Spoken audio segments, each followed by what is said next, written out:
والتابعين لهم بإحسان إلى يوم الدين رضي الله عنهم ونفعنا بعلومهم وافتح علينا فتوح العارفين ببركتهم وكرامتهم شهد لله لنا ولهم وبسر الفاتحة.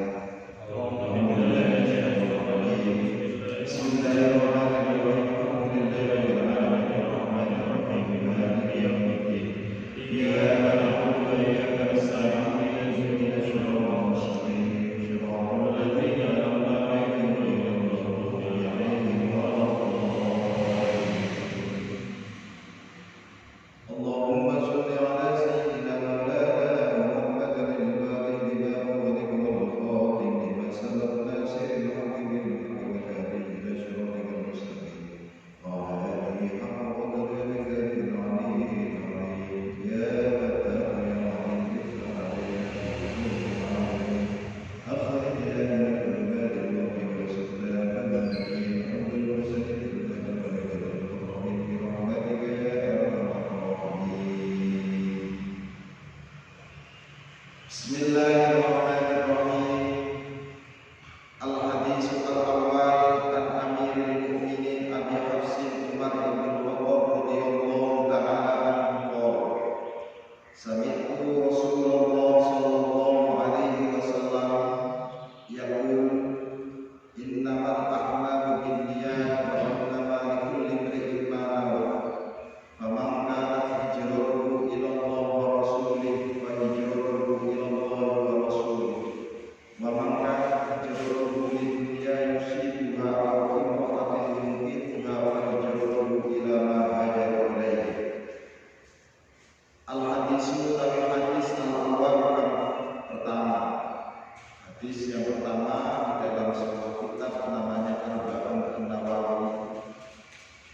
Diriwayatkan an Amirul Mukminin dari pemimpinnya orang-orang iman namanya Abu Hafs Umar bin Khattab. Nama aslinya Umar bin Khattab itu adalah Abu Hafs Umar bin Khattab radhiyallahu ta'ala. Isi hadisnya, beliau mendengar Rasulullah Shallallahu Alaihi Wasallam berkata, Innamal a'malu binniyat. Sesungguhnya amal-amal ini keabsahannya, letaknya tergantung pada niat. Wa innama likulli imri'in ma nawa. Dan setiap sesuatu itu tergantung apa yang diniati. Faman kanat hijratuhu ila Allah wa Rasulih. Barang siapa yang hijrahnya itu ke Allah dan Rasulnya, maka tentu tujuan itu akan sampai kepada Allah dan Rasul. Jadi hijrah di sini bisa dimaknai niat. Jadi orang ini tergantung niatnya. Ketika niatnya ke Allah, ya pasti sampai ke Allah. Ketika niatnya ke dunia, ya sampainya ke dunia. Wa man kana hijratuhu lidunya yusibuha aw imra'atin. Dan barang siapa yang hijrahnya itu karena dunia, tujuannya karena dunia,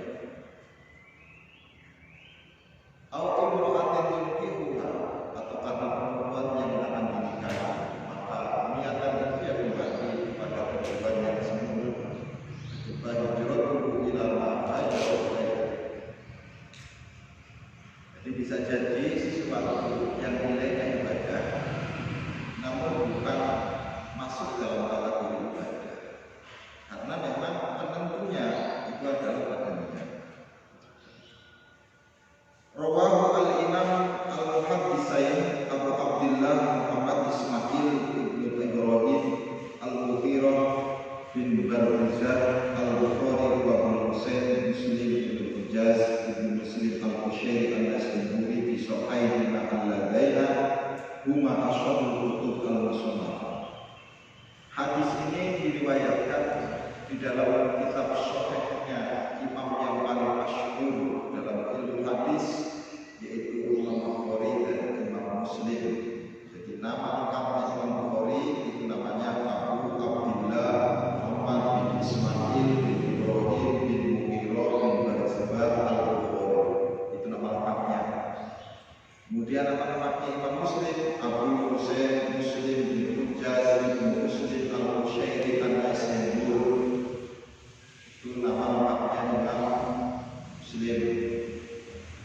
Nah, sekarang dari hadis ini isinya apa?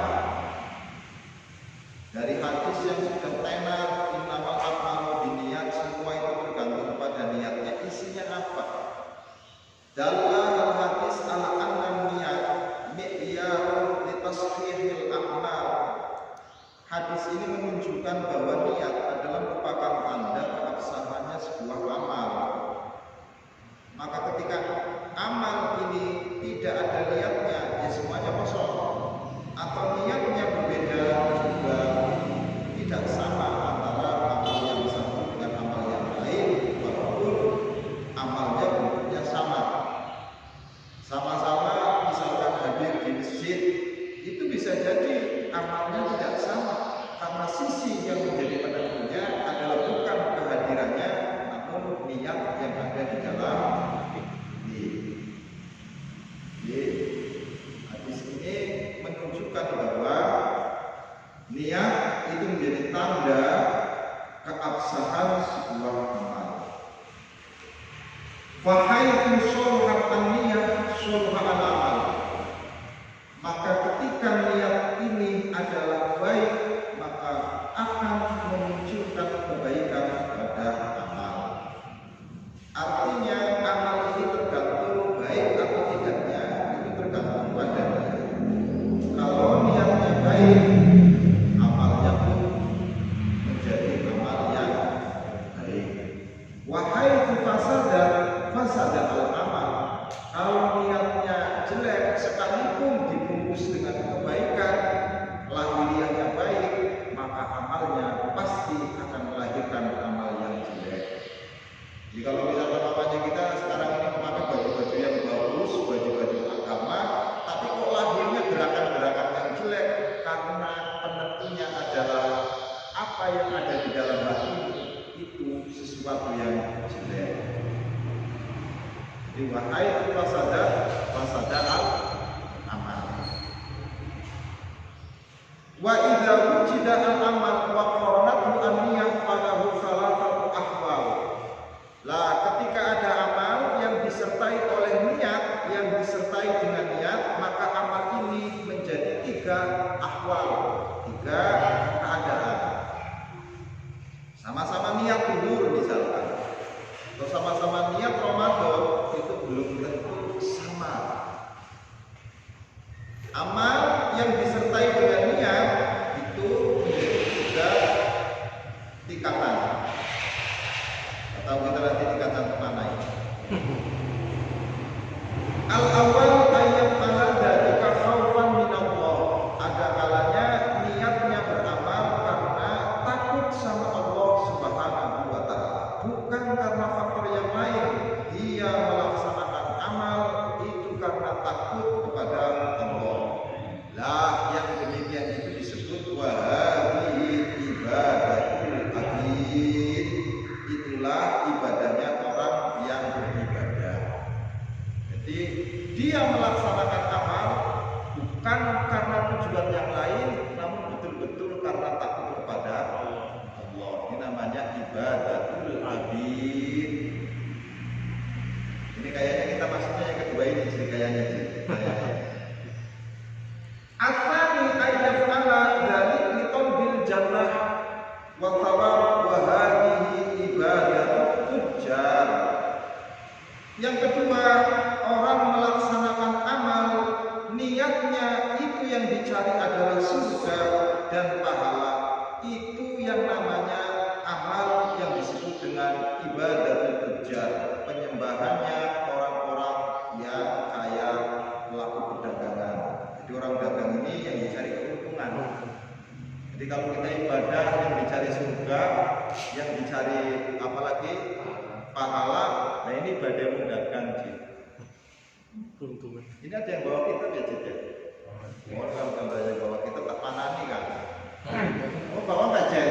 Nah ini paling. Bagus buat mereka.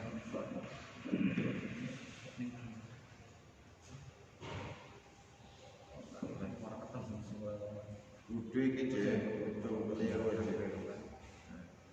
Soal al-majalis saniyah bil kalam al-arba'in nawawiyah. Denen iki cek.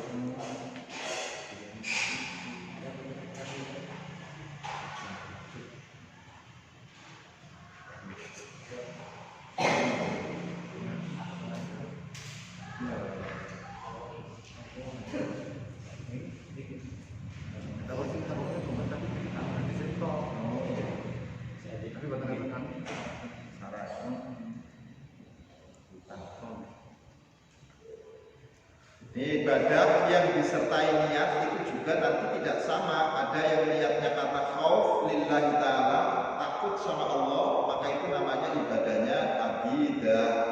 Artinya ibadahnya ibadatul abid, ibadahnya orang-orang yang beribadah.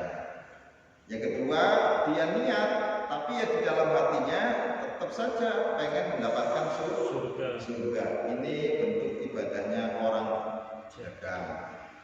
Ya, orang dagang ini nggak pengen rugi urut, namanya orang dagang itu pengen dapat keuntungan. Makanya nggak ada orang dagang, saya dagang lillahi ta'ala, ada. Jadi orang dagang itu yang dicari keuntungan. Jadi kalau sudah berbicara dagang, ya Anda harus beruntung.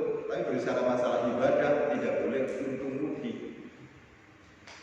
Tapi kalau sudah berbicara dagang, harus mendapatkan keuntungan. Kayak ibadah ini kalau sudah dijadikan dagang harus untung. Ya misalkan kita menyelenggarakan pengajian besar-besaran, itu kan dihitung kira-kira ada ujungnya pada namanya pengajian dagang. Kira-kira kalau misalkan tebok naik panitia ini, oh nggak bisa. Ini biasanya yang demikian itu motifnya ibadah, tapi belum tentu disebut ibadah. Ya orang menjadi pembimbing jamaah umroh itu menurut sampean ibadah apa bukan? Belum tentu. Bisa jadi dia jadi keuntungan di dalam pelaksanaan ibadah umroh. Jadi nggak bisa kita katakan bahwa itu pasti ibadah. Oh nggak bisa. Kalau melihat dari dalil ini, semua apapun kegiatan yang dinilai oleh ibadah itu belum tentu disebut ibadah. Jadi sisi penentu ibadah itu di dalam hati. Jadi walaupun busana sampean itu menunjukkan orang ibadah, belum tentu disebut ibadah. Ini yang keberapa? Yang kedua. Yang ketiga ini yang berat. Jadi yang golongan yang ketiga ini agak berat ini As-salis ayat ala dalika ayatan minallah ta'ala. Yang ketiga, orang melaksanakan amal itu karena malu sama Allah Subhanahu wa ta'ala. Kalau yang pertama takut, yang kedua mencari keuntungan, yang ketiga amalnya itu dikarenakan malu benar-benar sama Allah Subhanahu wa ta'ala. Wa taqdiyatanil haqqil ubudiyah, dia melaksanakan haknya sebagai hambanya Allah Subhanahu wa ta'ala. Jadi tidak pernah terpikir bahwa amalnya ini pantas atau tidak dikasih pahala. Tidak pernah terpikir. Malah justru yang terjadi setelah beramal, dia muncul yang namanya kegelisahan. Pantas atau tidak amal yang dilakukan ini mendapatkan pahala. Jadi bukan yang dicari pahalanya, tapi ketika sudah beramal, ini memikirkan dirinya.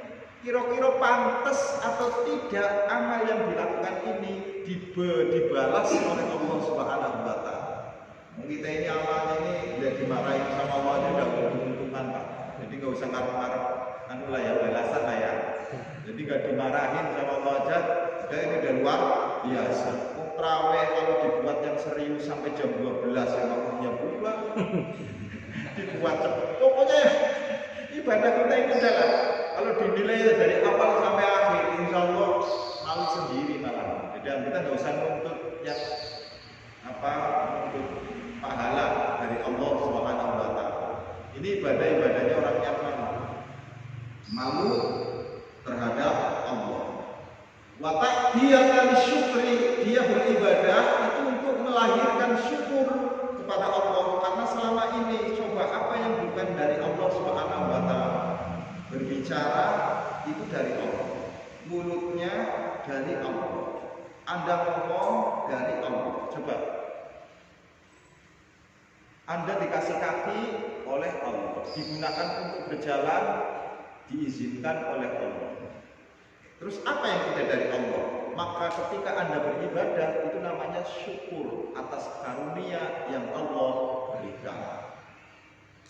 Ini ibadahnya yang demikian itu disebut ibadatul akhyar, ibadahnya orang-orang pilihan. Kalau kita kan bukan orang pilihan tapi orang buangan. Bukan pilihan. Kalau ibadahnya orang pilihan ini Haji kayak begitu.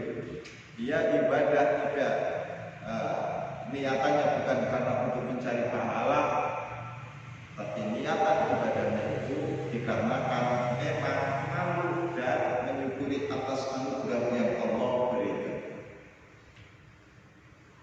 Dan dia tidak pernah berpikir ibadahnya kira-kira diterima atau tidak, karena sudah merasa sendiri. Pokoknya intinya ketika tidak dimarahi sama Allah Ta'ala itu sudah untung-untungan. Jadi sholat kita ini tidak usah ngarepnya macam-macam, sudah dimarahi sama Allah tadi udah luar biasa. Ya syukur-syukur diterima, syukur-syukur tapi kayaknya jauh.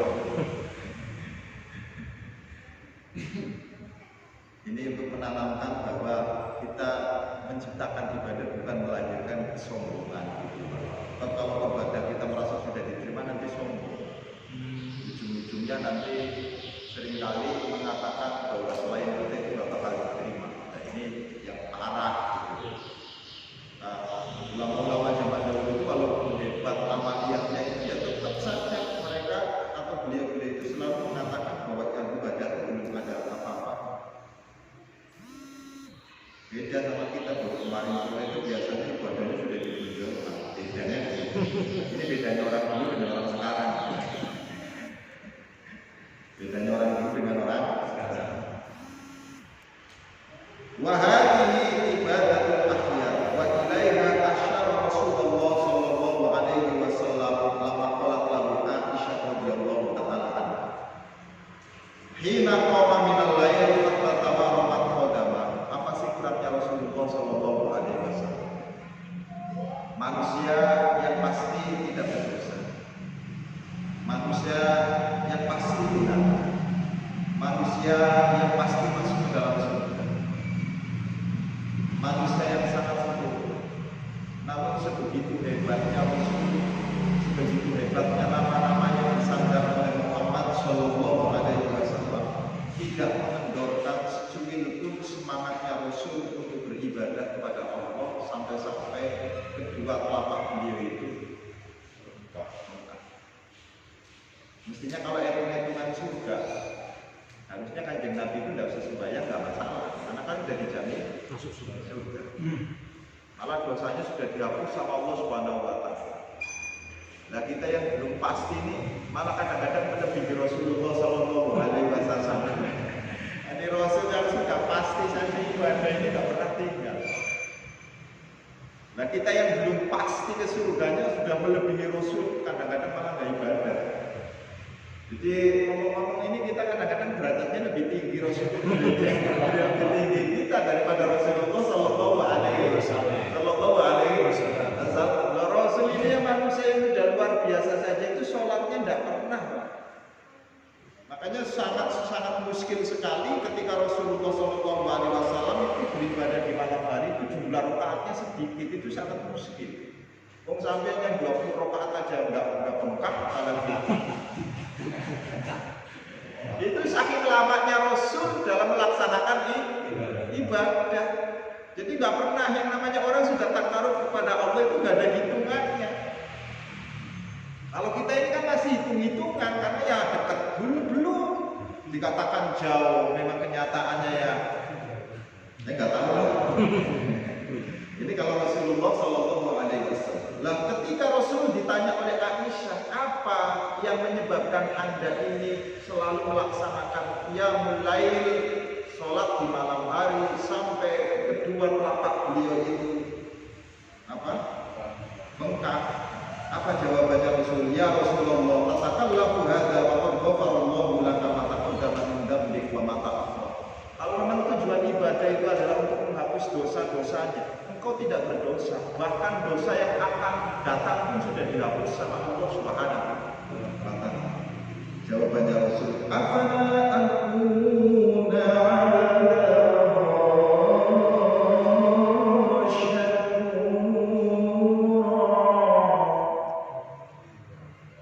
Ya, aku melaksanakan ini itu tujuannya untuk menjadi hamba yang banyak bersyukur kepada Allah karena atas anugerahnya yang begitu banyak yang Allah berikan kepada kita, maka kami pun dituntut untuk syukurnya lebih. Jadi syukurnya orang-orang yang satu dengan yang lain itu tidak sama. Kalau Anda dikasih duit 100.000, itu syukurnya nggak sama bentuk syukurnya dengan orang dikasih duit 500.000. Jadi lebih beratan orang yang dikasih duit 500.000. Berarti bentuk syukurnya Muhammad Shallallahu Alaihi Wasallam itu lebih berat daripada bentuk syukurnya manusia secara umum. Semuanya tingkatannya masing-masing. Maka dosa sesuatu yang umum dilakukan oleh manusia itu tidak dianggap dosa, tapi bagi orang khusus itu dianggap sebagai dosa. Orang awam ini niatannya mau berbuat jelek nih, tapi belum berbuat sama sekali, itu belum dianggap dosa belas sama Allah. Selagi belum dilakukan, hanya sekedar niat pengen nyolong misalkan, pengen nipu, pengen khianat, itu di hatinya, tapi belum melaksanakan, maka belum dianggap sebagai perbuatan dosa. Artinya tidak ada dosanya. Tapi kalau itu dilakukan oleh orang-orang yang khos, baru ada firasat sedikit saja di hatinya, aku ngesir perempuan itu sudah dianggap dosa, walaupun belum jalan. Jadi semakin tingginya orang di hadapan Allah, juga semakin syukurnya semakin banyak, peluang dosanya pun semakin banyak. Jadi manusia ke atas itu bukan semakin ringan, semakin berat. Kalau manusia itu tidak zikir sama Allah Subhanahu wa Ta'ala, tingkatan orang awam, yang penting sholat 5 waktu, tingkatan orang awam. Tapi tingkatannya orang-orang yang atas itu senapas saja nggak zikir, dosa besar. Jadi aja di pondok kelasnya sampai yang kelasnya dhuwur ngono kan ya. Ini sih kadang-kadang kita ukurnya kelas tinggi sementara kita ini masih TK. Karena kita masih TK maka ukurannya ya TK. Mungkin ukuran TK antara satu dengan yang lainnya tulisan kita dianggap baik. Itu kan ukuran untuk TK aja. Tapi kalau tulisan kita diarahkan ke anak mahasiswa, belum dianggap sama sekali. Bisa dipahami yang dimaksud. Jadi ibadah yang kita lakukan dalam tataran orang awam mungkin disebut ibadah, tapi dalam tatarannya orang yang khusus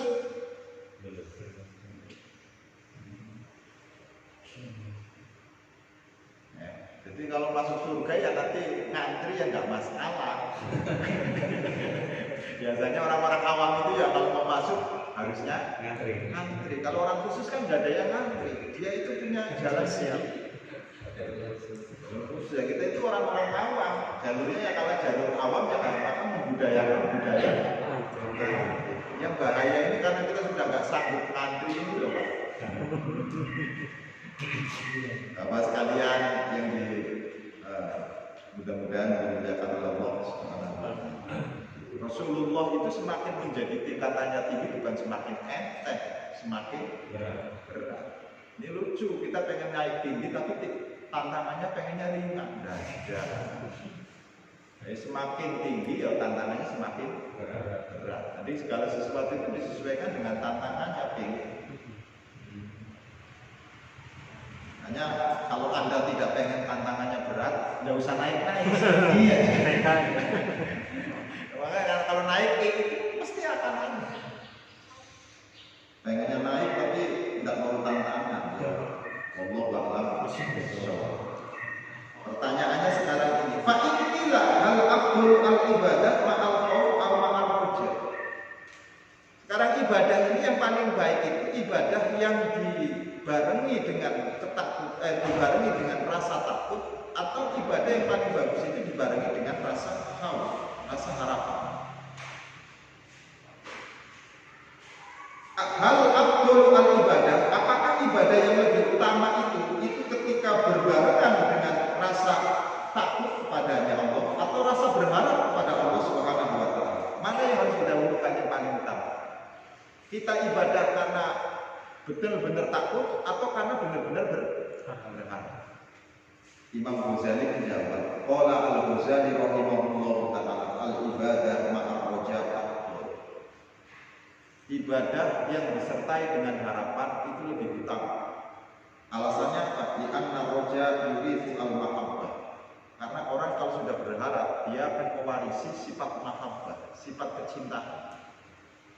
Karena selalu berharap, maka akan muncul sifat senang.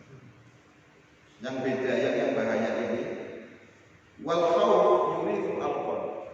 Kalau orang sudah dasarnya itu adalah takut, maka akan lahir sifat putus asa.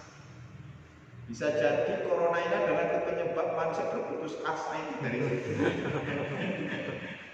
Karena kita berharap ibadahnya kita itu kalau sudah niatannya itu adalah niat berharap kepada Allah Subhanahu wa taala, maka akan semakin memunculkan rasa mahabbah, rasa senang kepada Allah.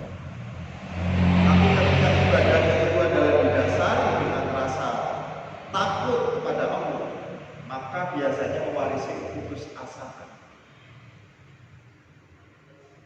Jadi orang yang takut itu biasanya gampang melahirkan rasa putus asa. Jadi takut segala-galanya, mau usaha takut, mau ini ya takut. Nah, jadi manusia yang putus asa karena nggak ada keberanian. Dia nggak mau beresiko hidupnya ini. Jadi kalau hidup yang tidak mau beresiko tidak usah hadir di alam dunia. Karena semua yang hadir di alam dunia itu semuanya beresiko, Pak. Semuanya beresiko. Tidak ada manusia yang hidup di alam dunia ini tidak beresiko. Semuanya apapun bentuknya pasti beresiko. Wa hadhil aqsam as-salafah fi haqqil muflisin. Ketiganya ini, baik orang yang ibadahnya karena takut sama Allah, atau ibadahnya karena pengen mendapatkan pahala dari Allah, atau ibadahnya karena betul-betul melahirkan rasa syukur kepada Allah, itu semuanya disebut sebagai mukhlisin, ibadah yang ikhlas. Tapi ya tetap tingkatannya tidak sama. Jadi jangan dipikir ketika orang itu sholat berharap pahala itu tidak disebut ikhlas, tetap disebut ikhlas. Jadi wahadihil aqsam as-salasa fi haqqil muflisin. Tiga tarakan itu yang dinilai sebagai ibadah, baik dasarnya karena takut, ataupun dasarnya karena dia berharap pahala, ataupun dasarnya karena menyukuri nikmat Allah, semuanya disebut ikhlas. Tapi kan tentu kadar ikhlasnya tidak sama. Ikhlasnya sama, namanya ikhlas itu sama, tapi kadarnya yang tidak sama. Bisa jadi orang ibadah yang karena berharap pahala itu disebut ikhlas, namun kadar ikhlasnya itu sekarang. Itu kadar ikhlasnya saja. Maka ibarat seperti emas, walaupun bagaimanapun juga, selama itu disebut emas, dia punya nilai, sekalipun karatnya itu berbeda. Tapi yang menjadikan emas yang satu dengan emas yang lain itu berbeda nilainya bukan karena emasnya, tapi letaknya terhadap karat yang dikandung. Makanya karat-karat ini ada pentingnya juga, Pak. Ini sampai nih karat-karat itu aja. 24 karat itu tidak sama dengan sekarang. Nama ikhlas itu sebenarnya ya sama. Orang beribadah itu mesti disebut ikhlas, namun kadarnya yang tidak sama. Jadi pahami, Pak? Jadi ya alhamdulillah. Jadi oleh karena demikian ya tingkatan kita ibadah kepada Allah itu kan disesuaikan dengan kadar kemampuannya masing-masing. Yang tidak boleh kita mengukur dirinya, menuntut ibadahnya kita ini seperti Rasulullah. Enggak lumrah. Jadi kalau ibadahnya Rasul itu begitu ngomong Allahu Akbar, terus itu enggak ada yang lain. Ka'annahu yara, seolah-olah melihat Allah Subhanahu wa taala. Kalau sampean kan berbeda, fa'innahu yara, maka sesungguhnya Allah melihat kamu, itu kamu yang melihat Allah, tapi Allah sih melihat kamu. Nek Kanjeng Nabi beda, ka'annaka yara, seolah-olah kamu melihat Allah ketika beribadah.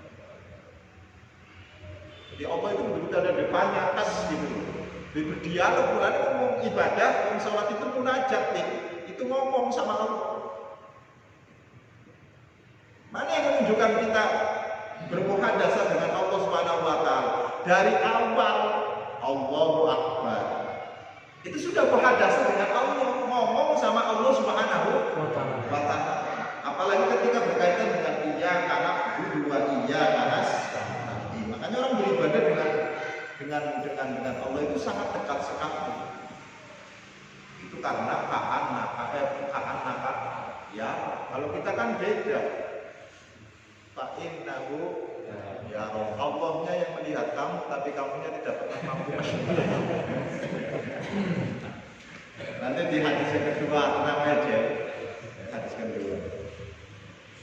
Jadi kalau pengen balasannya pengen sama seperti yang dilakukan oleh Rasul, ya ibadahnya harus seperti Rasul, gitu loh kan, ya. Jadi nilainya ibadahnya harus seperti Rasul. Ya memang Rasulnya Allahu Akbar, kita Allahu Akbar, bukan itunya yang dimaksud, isinya Allahu Akbar itu harus sama. Nah kalau Rasul sudah Allahu Akbar itu yang lain hilang, yang ada cuma Allah. Nah kalau kita ini begitu ngomong Allahu Akbar, bukan yang lain hilang, malah muncul semuanya. Ini bedanya. Bedanya Allahu Akbarnya kita dengan Allahu Akbarnya Rasul. Jadi Rasul itu ketika ngomong Allahu Akbar, yang lain itu hilang, yang ada cuma Allah. Lah kita ini ketika Allahu Akbar, bukan yang lain hilang, malah pada bermunculan. Malah kadang-kadang yang tadinya hilang malah nongol. Saat takbiratul ihram, kalau kita naruh kunci lupa jadi. Biasanya di sholat itu. Nah ini makanya sholat itu untuk menemukan barang yang hilang.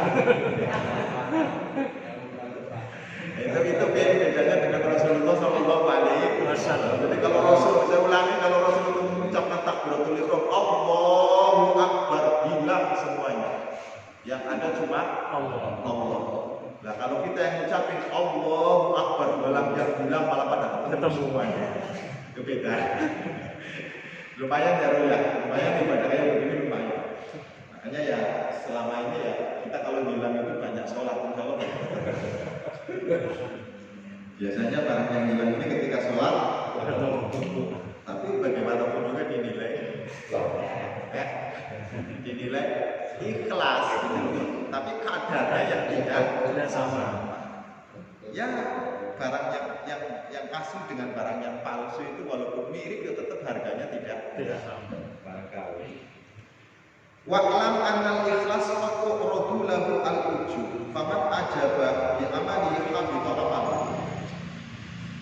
Ikhlas ini tergantung. Wa'lam annal ikhlas qad uradu lahu al-ujub. Kadang yang menjadikan manusia ini adalah ikhlasnya hilang itu karena ujub, kagum terhadap dirinya sendiri. Jadi ketika sudah ibadah biasanya dimunculkan sifat-sifatnya itu. Allahu Akbar. Setan ini pinter Pak.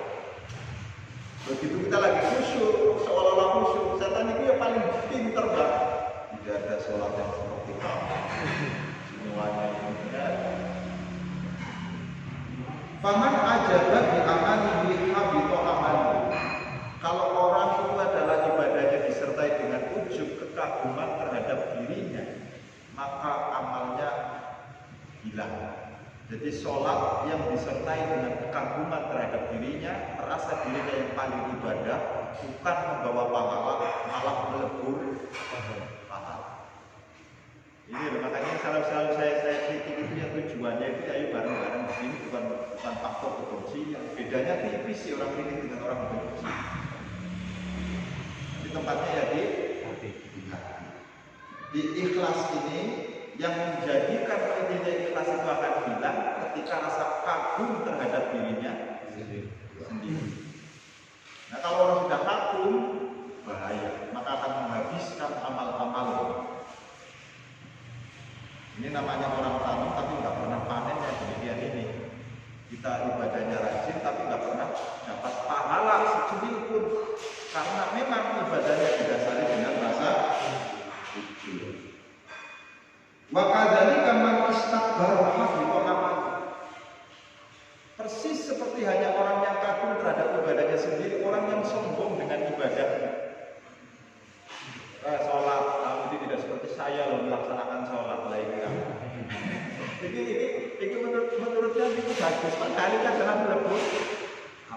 Jadi ibadah yang melahirkan kesombongan atau ibadah itu sendiri malah dijadikan kesombongan, itu malah menghapus.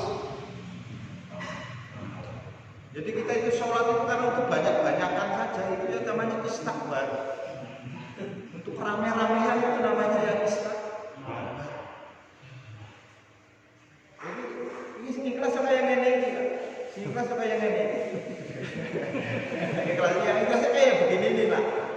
Terserah makan ya alhamdulillah, orang makan ya alhamdulillah. Sini ikhlas ya. Maka istakbaroha bitolama. Jadi orang yang beribadah itu didasari dengan kesombongan atau memunculkan kesombongan dalam ibadahnya, itu akan menghapus dosa-dosa akan menghapus amal-amalnya. Amalnya itu tidak akan pernah dihitung sama Allah SWT. Wajar kalau Rasulullah SAW mengatakan begitu banyak orang yang melaksanakan ibadah namun tidak mendapatkan apapun. Kenapa masalahnya? Karena ibadahnya didasari dengan keangkuhan, kesombongan, menganggap dirinya yang paling benar, yang lain itu dianggap sesat. Menganggap ibadahnya yang paling bisa mengikuti Rasulullah SAW itu bagian kesombongan. Wis potongannya sampai ini ibadah kayak ini iso ngikuti Kanjeng Nabi, kayak ini iso dipaksa-paksa. Jadi ora usah Allahu Akbar kaya tenanan banget. Wah. Enggak usah. Santai-santai wae. Jadi ibadahnya ketika didasari dengan kesombongan abito amalu, maka amalnya akan lebur. Al-halat ats-tsaniyah, yang kedua dari pengamalan hadis ini. Hadis ini sedikit, Pak. Nanti kalau misalkan ada orang mengatakan balighu anni walau ayat, sampaikanlah dariku sekalipun seayat, ini banyak yang konslet memahami. Yang dimaksud sekalipun seayat itu ketika kamu mampu memahami seayat ini secara keseluruhan. Dari mulai pesan-pesannya ayat, hubungannya ayat satu dengan ayat yang lain. Kalau belum paham nggak usah disampaikan. Walau sekalipun itu harus paham. Kalau nggak paham itu malah membuat ketidakpahaman akhirnya berantak. Sekarang ini kan orang dibuat paham berantak. Kenapa masalah? Yang nyampein tidak paham, yang dengerin juga lebih-lebih. Akhirnya orang yang tidak paham menyampaikan kepada yang tidak paham, lalu terjadi yang namanya ketidakpahaman. Barang-barang. Ya setelah sampean saya syukur apa saya. Jadi satu hadisnya Rasulullah SAW saja itu maknanya banyak. Al-hal as-sani, keadaan yang kedua dari hadis ini. Ayat ala dzalika di dunya wal akhirah jami'ihim. Ada orang yang beribadah tapi dia niatannya untuk menggapai dunia dan menggapai akhirat.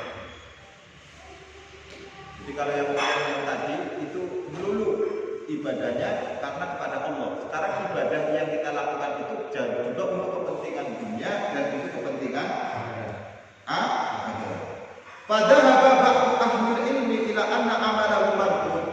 Kalau ada orang beramal beribadah kepada Allah Subhanahu wa taala, niatnya adalah untuk mendapatkan bagian dari dunia dan akhirat, maka fahuwa mardud. Itulah amal yang tertolak.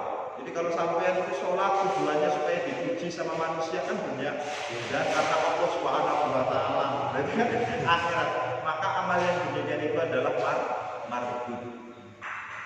Artinya amal yang tertolak. Maka kalau ibadah Allah ya Allah, kalau manusia juga jadi jelas gitu.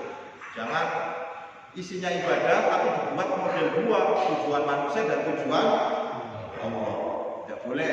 Jadi ibadah ini kalau tujuannya dunia dan akhirat itu mardud. Jadi orang sholat kalau tujuannya adalah pamer supaya dinilai ibadah sama orang lain, sekalipun diniati untuk akhirat, maka fahuwa mardud. Dia harus benar-benar ibadah ini.